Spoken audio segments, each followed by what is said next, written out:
having video conferencing where you bring in people from other locations after discussing their articles, it's a top 10 winner of a strategy, because first doing asynchronous discussion in on-course, for instance, and having students put their ideas in on-course front and center, and then bringing someone in live synchronously after that. Oh my God. The interaction, the engagement. I had faculty members sometimes walking by the classroom, sitting in the classroom to see what's going on. Faculty members never come in my class, but with video conferencing where it's really interactive and engaging like that, that happens. And so that's why I rank this combination. You got people who are pushing new initiatives out around the world. It's not just, again, talking about local things, but they're talking about what's happening in regions of the world that are extremely important. They can represent multiple strands of activity within the field, within one conversation. That's extremely powerful. That's something that people want to walk away with and to say, wow, I got something from Dr. Bonk's class. I'm going to recommend this class to you. You'll get these people coming in. You won't just be hearing from him. You won't just be reading the research. You're going to hear from the people in the trenches who have just come back from Tanzania or come back from Nepal or whatever with their own research, and they're going to add that spice of currency to the class, excitement to the class, energy to the class.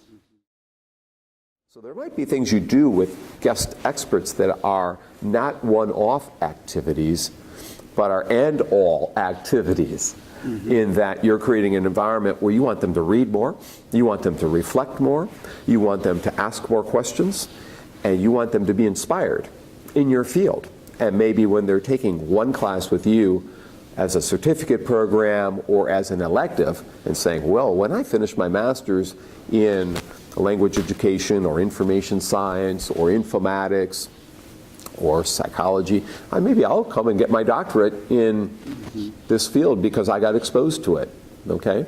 Or that, you know, as an undergraduate, I'm taking a one-off class and there's these guests keep coming in every week, and now I'm saying, wow, maybe I need to, there's a lot happening in this field. As an undergraduate senior or junior, I'm saying, well, how about a master's degree? Because I can see a lot of job opportunities now, because I've felt that person. There's almost an apprenticeship process that can happen, or a community that of practice or of learners that can happen when you expand beyond instructor lectures, when you include others around the world into your class. You open students' eyes up to that world community. You get them to think about how that course content is impacting folks in Florida, or in California, not just in Indiana here, or in Korea, or in Belgium, or in Tanzania, or wherever you're bringing in people from, South Africa. And then they start to say, whoa, wait a minute. People in Finland are reading this content. Maybe I should be reading it too.